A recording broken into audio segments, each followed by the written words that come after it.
In 2019, 13,456 stop and frisk were recorded by the New York Police Department.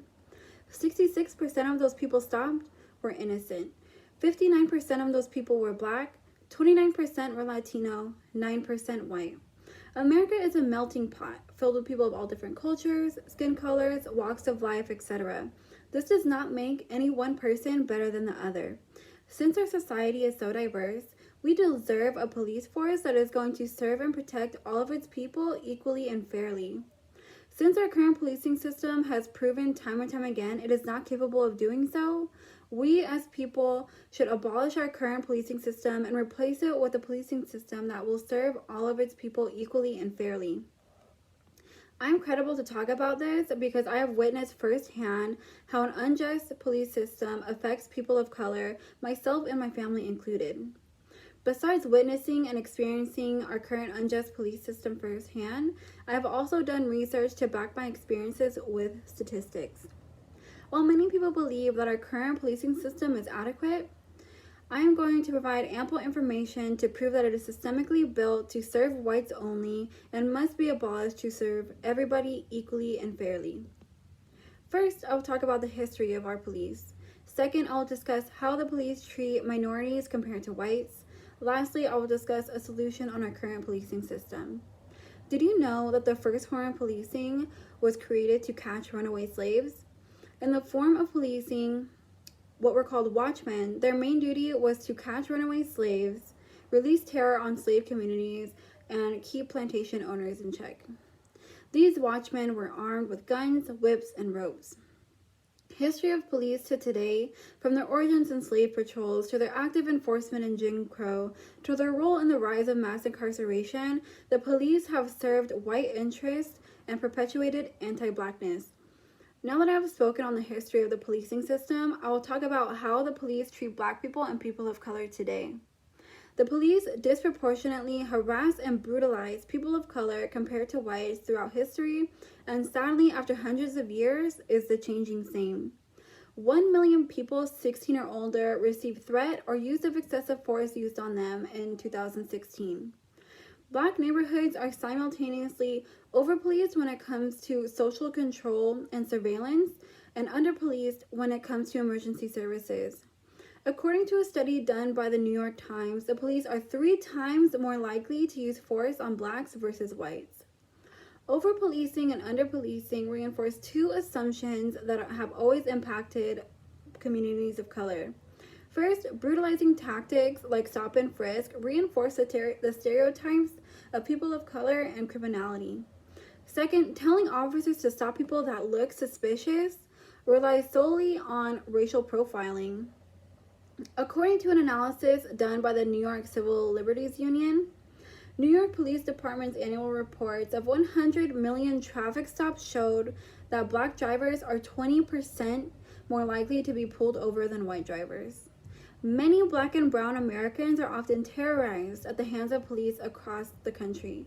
And it isn't just the actions of the individual police officers that are harmful to our communities. It's how the police officers do not reprimand these officers for wreaking havoc on communities that they are supposed to be serving and protecting. As a young Latina, some of my youngest memories that still stay with me today have to do with the unfair treatment of my father by the hands of police. I can still vividly remember being a little girl in the backseat being pulled over by police for a simple traffic stop. That simple traffic stop turned into pulling my father out of his car, putting him on the curb and interrogating him about who he was, where he was from, why he was here, even though he had valid license and registration. That didn't matter. What mattered is that we were brown in a white area and we looked out of place. They even interrogated me, a 9-year-old little girl, who we were, where we were from, and why we were there. It didn't matter that my dad is the most kindest, hardworking person I know and is from Berkeley, California, and has lived there his entire life. What mattered is what we looked like and where we were. The sad part is, my story isn't uncommon.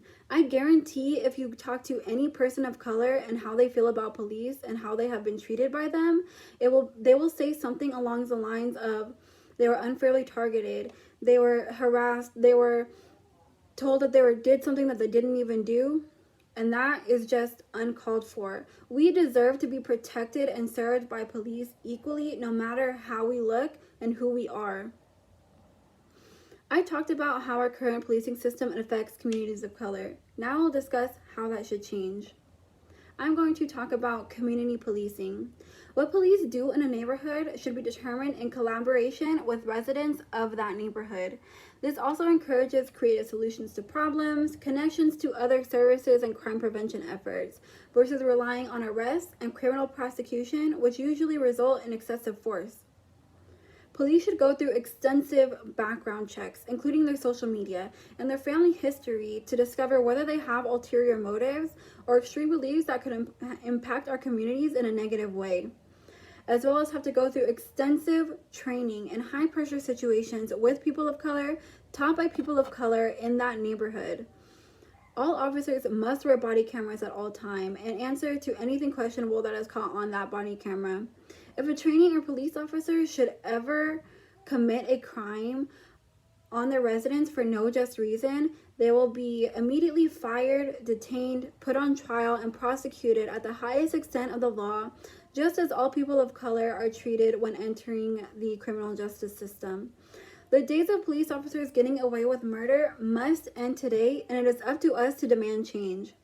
Excessive police funding that is used for non-essential items must be reallocated to multiple resources for the community, such as affordable housing, accessible drug rehabilitation programs, mental health programs, and employment, as well as education, to create a better environment with more resources for all people of the community.